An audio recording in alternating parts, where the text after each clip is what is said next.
part of this whole podcast that we're doing is, I've said it before, when you teach, you learn twice. And sometimes I forget that because I could be so excited about a particular account or campaign, so ready to make these changes because I've already looked at a lot of the data previously. And when I make a change or optimize or create a campaign, whatever it may be, and I don't see the results that I want, I'm so quick to jump the gun and create another change or revert back. But like I said, that's not how Google Ads works, and that'll never be how Google Ads works.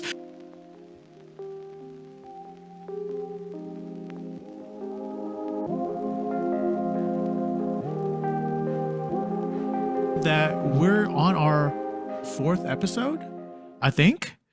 Yeah, fourth And episode. and we're actually recapping our first series, which is complete. How do you feel about our first series, Ryan?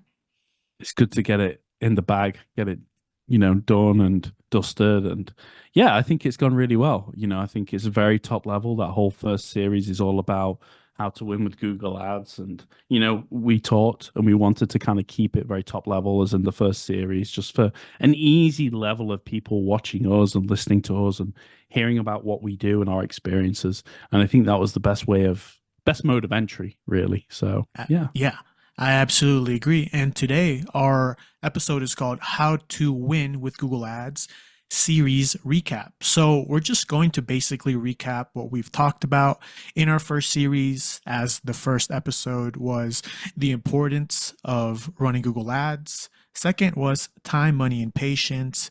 And then the last in the series was where to start with Google Ads. And this is all under the umbrella of our first series, How to Win with Google Ads. And like Ryan said, this is a very high-arcing, fundamental overview where we bring in a lot of our experiences and kind of introduce ourselves to y'all as your podcast host and provide credibility in the experiences that we've kind of drawn in the many years that we've had within Google Ads and Google Ads management.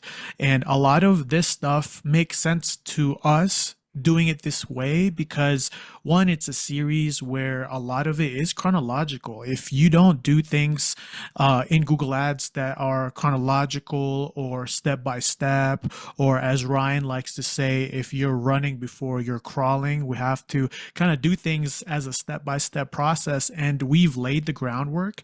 And I think we're moving into deeper waters in the next couple of series, which we'll get into later.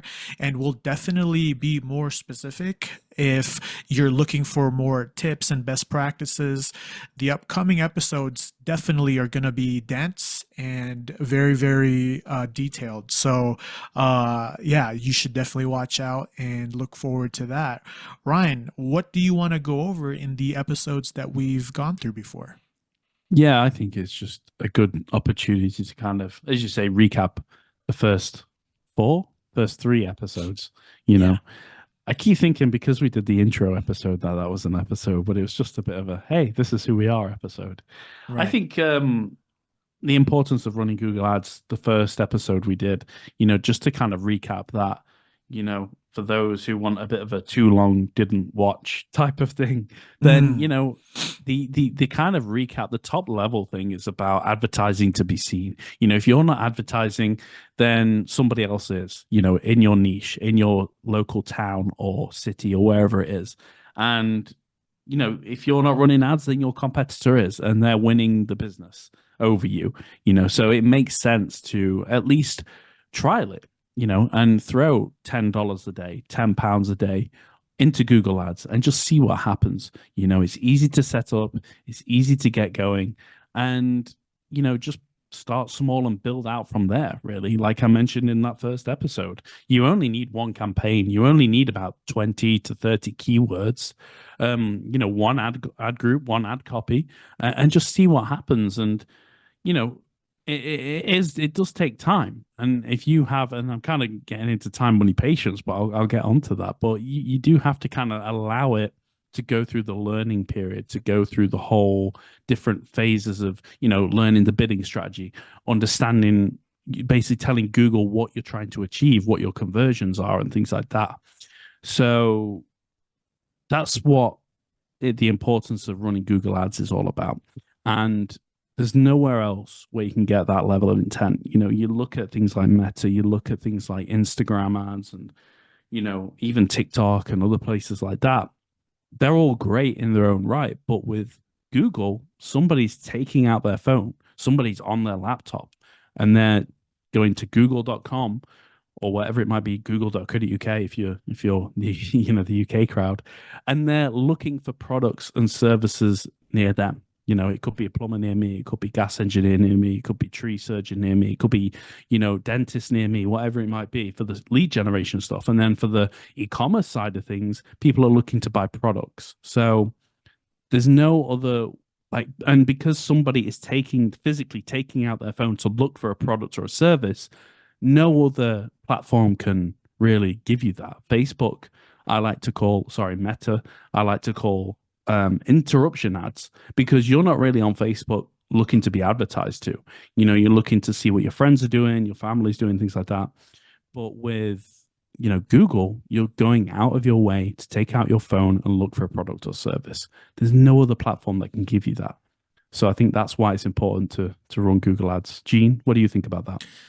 Yeah, you know, this I was doing some Bing ads today for another client, and I don't need to get into it, but it's a client that is in a different, you know, industry, very specific to like household cleaning or, you know, let's just leave it like that. But there was one. I know you won't know this rapper. Well, maybe you would. But there was this one keyword or search term that I'm going through because I'm doing Bing shopping ads, and it was a rapper's name. It said, I could tell you that the rapper, his name is Pooh Shiesty. He's this rapper from Memphis, and this is a non-related uh, search term for a very very niche like household, you know, item that you have for families, not even close to being a rapper, and this was on Bing, you know. So I'm saying that in a way because if you're looking elsewhere like Facebook, Bing, I don't know what other ads, you're gonna get weird search terms. It's not gonna be effective. Maybe it will be for a little bit or a small portion of the niche, but you're not gonna get that huge pie like you do with Google and advertising on Google. So to just kind of fortify Ryan's point, you know, if you're not advertising on Google, we're laying the groundwork. Google is the place to be when you're doing any pay per click. That's really good. Yeah. Thank you for Um, sharing that. Of course, it was so random too. I put it on my I was story. thinking that when you were saying that, I'm just like thinking, where's he going with this? Like, Yeah, no, like, and it's and for me, man, Bing ads is the craziest. This is one of the craziest places to advertise because they will give you search terms, and I know there are different search terms too on Google that's like so irrelevant, but I think Google has perfected the platform for PPC. And I think it's the most efficient. It's the most direct. Like Ryan says, the intent is so high. It's not an interruption ad. It's an high intent search. So just for you to be on Google, guys, just take our word for it. It's the move for sure for any client or any business owner. I'm thinking in the near future, we should probably do a full episode about Bing ads, Microsoft ads, because I actually think, okay, it's not Google ads, but there's a similarity there and it does tie in. And there's actually been a couple of instances where I've set up Microsoft ads for a couple of my clients just because it fits the niche, it fits the business that they kind of, you know, work in. And I believe that their demographic is, you know, on Microsoft on Bing search, sorry. So what do you think about that? Do you think we should do a Bing episode down the line? Yeah, yeah. I think we are the PPC Cave. So even though we're very heavily Pay per biased click. for Google Ads, yeah, like Ryan said, we're pay per click. Whatever click, you know, we're there. You know, so if it's Bing, if it's whatever, Ask Jeeves, whatever it is, we're definitely there. So I think we should definitely go through that because there is a market for it. You know, and I don't want to negate something and then just throw a blanket statement over all businesses that can't work on Bing because it can. You know, you don't know what you don't know if you don't try it. So I think that would be interesting for sure. Cool. Um, but I'll make a yeah, note of that. definitely. And so is it my turn? Am I talking about where to start with Google Ads, or are you? Well, what was this? The second episode was time, money, patience. So shall I just get my Yeah. spiel out of the way, and then you can And kind of go and crack on with yours? I could shut up. yeah, for sure. No, no, we'll definitely ping pong. I think the people out there that listen to us kind of like that back and forth. We're still Back and forth. providing you, yeah, we're still providing you information. But Ryan could go ahead and take time, money, patience, and I can kind of give my perspective on it as well. Yeah, no, I like that idea. So, just to recap the second episode, then, which was time, money, patience, it's all about a long term investment. You can't expect to get rich overnight. It's not a get rich quick scheme. And actually, when I email clients and I talk, an onboarding email, and I tell them, like, look, give it time. This isn't a get rich quick scheme. It's not going to happen overnight. You have to trust me as an advertiser. You have to trust the process.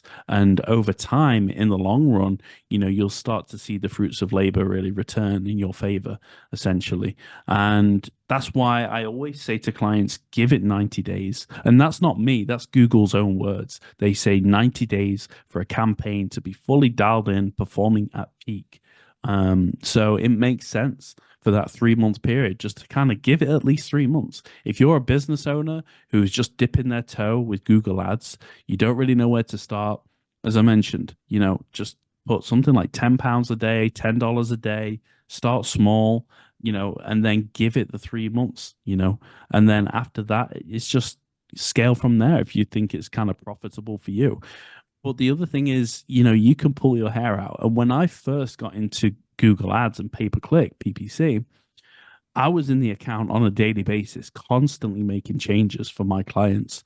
And this was like, well, I'm talking 2019, probably 2020. So not even my clients that I've got now, like when I worked agency side, I was in the account on a daily basis making changes. And that's not healthy. That's not profitable because it's not optimal because you need to kind of make a change and let it set and just Mhm. kind of let it learn, like Google understand what you're trying to achieve. And then over time, maybe 7 days, maybe 10 days, at the very latest, I would say 14 days and make another change.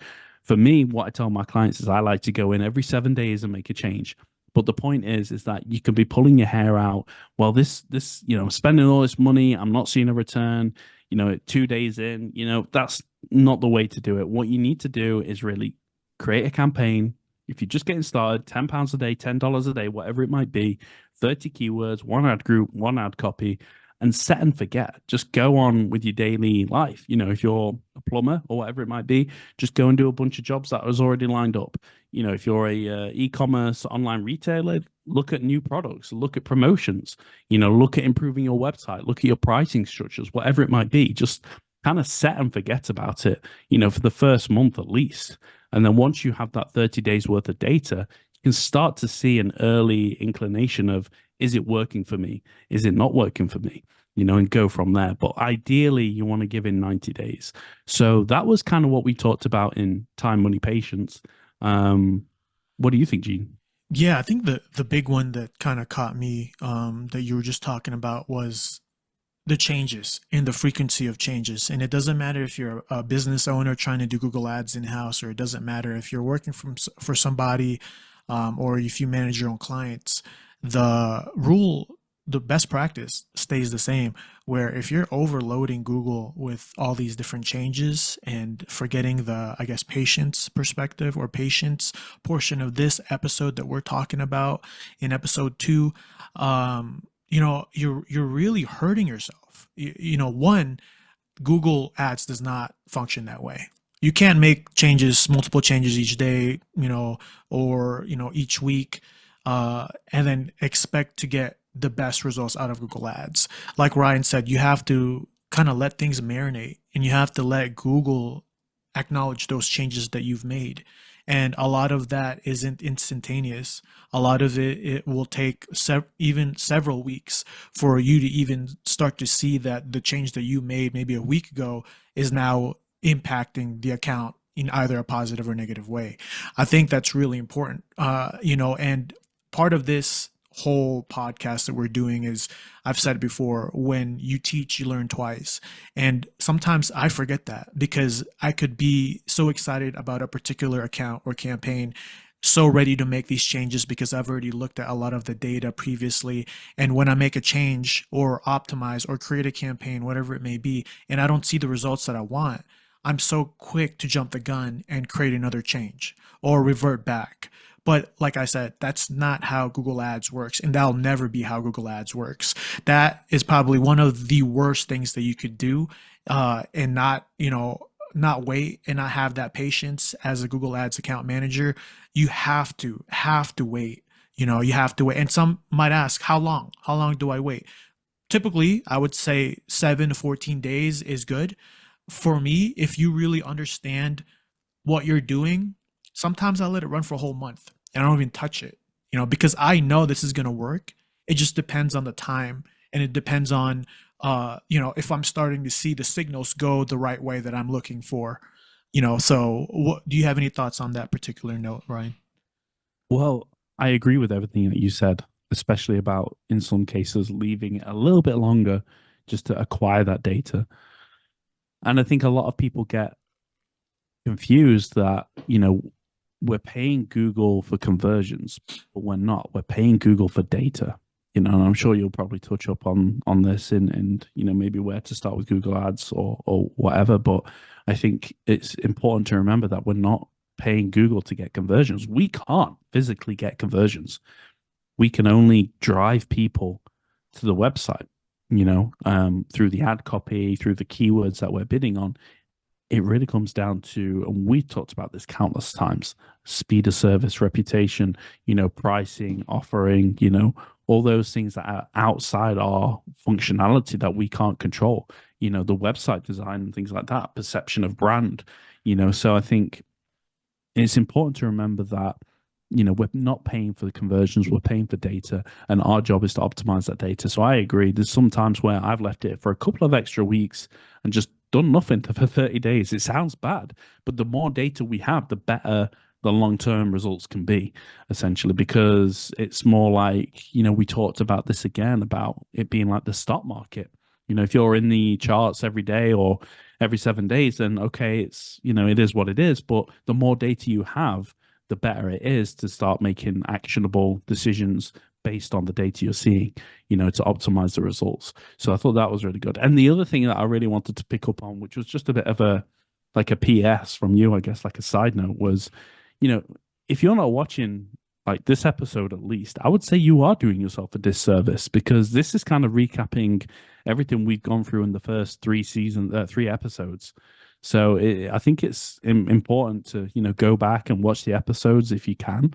And if not, at the very least, make sure you're watching this one. It's probably not good me saying this now. I should have said that at the start. But it's No, true. You're doing yeah. yourself a disservice.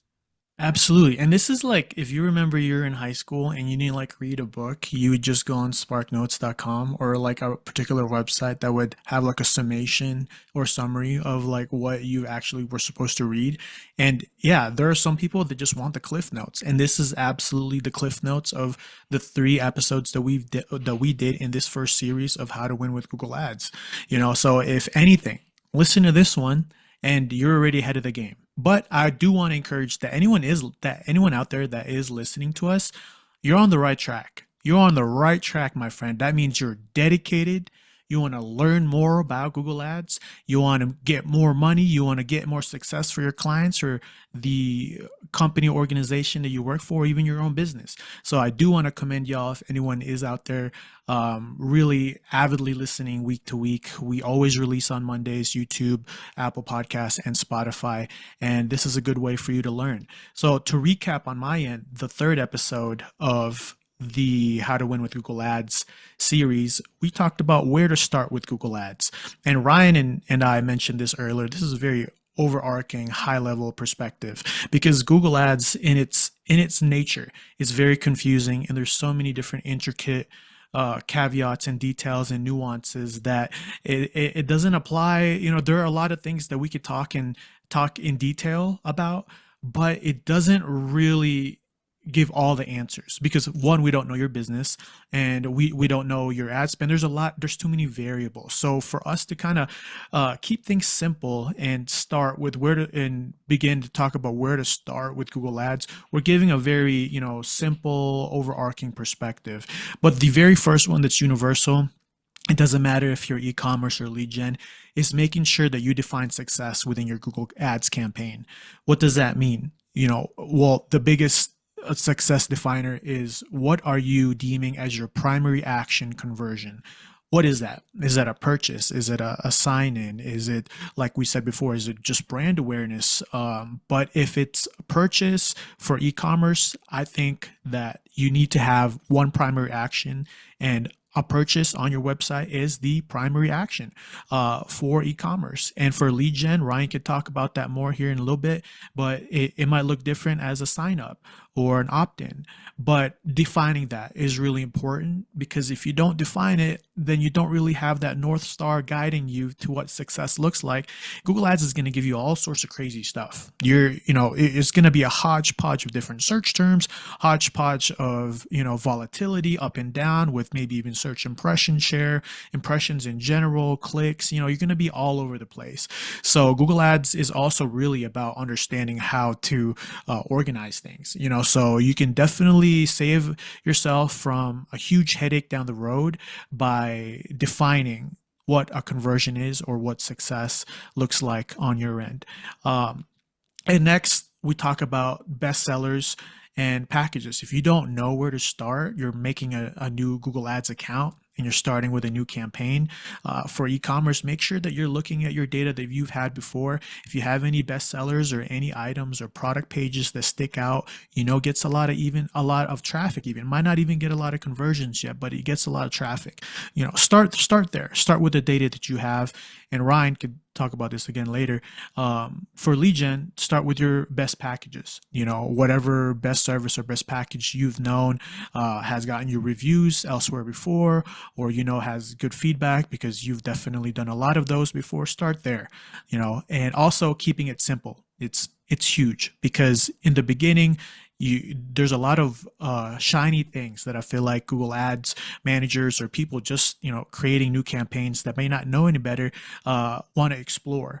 They want to have all these different campaigns, maybe like 2 or 3 or 4, or all these ad groups, but at the end of the day, there's a systematic way of doing this. There's a really easy process of doing this, and getting that understanding of just staying basic, staying simple, having maybe 1 or 2 campaigns. For e-commerce, I like to do one search campaign and one PMAX or shopping campaign. Just run that alongside each other and kind of go through the data after a couple of months or so, 3 months minimally, and then start to make changes off of that. So keep it data driven, keep it simple. That's kind of like basically the high level of where to start with Google Ads that episode was about. Any thoughts on that one, Ryan? I was just going to throw my hat in the ring there and just kind of go through the lead generation equivalent of what you Let's do talked it. about. Yeah. Because you mentioned obviously for conversion settings, having that kind of primary purchase conversion setting is key to understand and define success. And not only that, I think it's also an indicator for Google, like a signal, because if Google understands, okay, well, this is what a conversion looks like for this business, let me go and get more of that. I think something like, I was going to say maximize conversions. I don't want to get too complicated for people who are just kind of watching, but basically, something like maximize conversions, which is a bidding strategy inside Google Ads, you're, as it says on the tin, you're maximizing the number of conversions you can get for your budget. The way that works is by looking at who has historically converted through your campaigns in terms of profiles of people, what their browsing habits are, what their search habits are, what kind of demographic they're in, and things like that.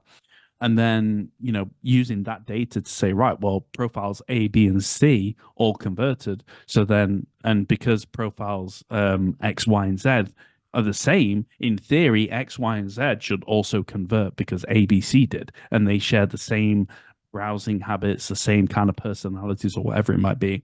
And that's how maximized conversions work. And the point is that having that like conversion action set up inside your account, whether it's purchases, whether it's lead forms or calls or whatever it might be, Google's using that as a signal to say, right, this is what a conversion looks like for this business. Let me go and find more. So that's why I think it's really key to understand having that conversion action in the account set up, ready to go, so that you can define success, but also scale and get more conversions based on what's historically converted. So, as I mentioned there, for lead generation, it is contact forms, it is phone calls, it's click to email, click to call, things like that. Obviously, for e-commerce, pretty much purchases only, I would say. You can kind of keep an eye on add to carts and begin checkouts, right? But I would say keep an eye on them as like a micro conversion action rather than the main one.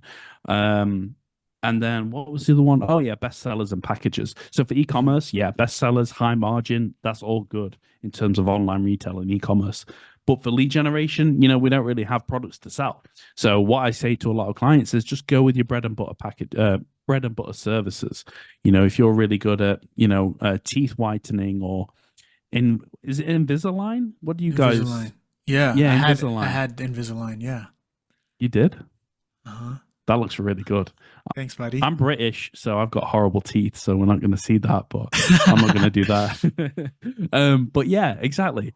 Focus on what your best services are, your bread and butter, where you get the most revenue from, or what converts really well. If it is Invisalign, for example, if it is whitening teeth or like dentures, then focus on those. Put those at the forefront and put that money into those. And then once you see it kind of gaining momentum and starting to convert, that's when you can start to add in your other services. That might not be as popular as your main ones, but you still want to push out there and get more people in. So that's all I was going to say on that. Yeah. And, with all this being said, we're now looking forward to our next series, which will always air, on Mondays, like I said, 12 a.m., Spotify, Apple Podcast, YouTube. And, I just want to shout out Ryan real quick. Ryan has been doing reels, shorts, and TikToks, little bite-sized pieces of our very dense podcast so that, you guys can engage and take a look and see, and hopefully if you like what he's posting, engage with it and go back to the main YouTube channel and watch the whole thing. This is nothing but just learning and education and growth. And I think that's kind of what makes, our lives, I feel like, worth it each day, is we're learning to grow, learning to be better. And if there's any, I guess, things that we could do better, you could always let us know at the PPC Cave at gmail.com. But as the next season teaser, we will be talking about which Google Ads campaigns should I run. And now we're getting into the meat and potatoes, where we're really diving deep and going through a lot of the things and a lot of the questions that even to this day, me and Ryan have questions about. What is the best campaign, Google Ads campaign, that I could run for this particular client or for this particular business. And we'll be able to kind of shuffle through different perspectives and different lenses if you're a business owner. I know we have business owners out there that are listening right now or might be listening in the future, because this is evergreen content. And they'll be like, wow, I need to figure out Google Ads. I need to figure out how to do, this by myself. And, some business owners have the capacity to do that, to run it themselves. And we'll be able to focus on what Google Ads campaigns a business owner can run. And then, what Google Ads campaigns works best for your clients. If you're working from somebody or a particular organization or company, or if you have, like me and Ryan, multiple clients on your roster, what type of campaigns work best? And we'll be talking through these things, not only from Google Ads best practices, but also from our own experiences. And then we'll also talk about campaign types. And this is where you might see a little bit of a clash of the titans between me and Ryan, in a good way, because campaign types, as y'all know, has kind of been shook up, especially in 2023 and the addition of Performance Max. I can tell you right now, I I do use both. I've talked about this in episode 2 or 3, I forgot. I do use both shopping and Performance Max campaign. But if I was to put a percentage of Performance Max campaigns that I run compared to shopping, um, you'll have to find out in the next episode that percentage. Little teaser there. Any thoughts on these new series that we're gonna give to the people in the upcoming weeks, Ryan? Yeah, I'm looking forward to deep diving into those, in all honesty. Figuring out what that percentage is as well will be really good to know. But yeah, I think this is where we're going to start bickering a little bit like an old married couple, because I know you're very keen on certain campaign types such as Performance Max. Whereas obviously for me, I don't mind Performance Max by any means, but I am more of the manual kind of guy, the standard shopping. So, we can kind of get into that in the next series, which I'm really looking forward to. But I also want to tease this. oh, So looking forward, we will be talking about campaign types, and I know Ryan just mentioned, he loves the manual, and I have kind of drifted across from the manual side of things to more of like the black box of Google. But the one thing that I do have to say is, for me, I I feel like I still have, I don't want to give percentage, but I still have some stock in shopping and a lot in Performance Max because of just the data. The data that Google has accumulated, and we could get into that more.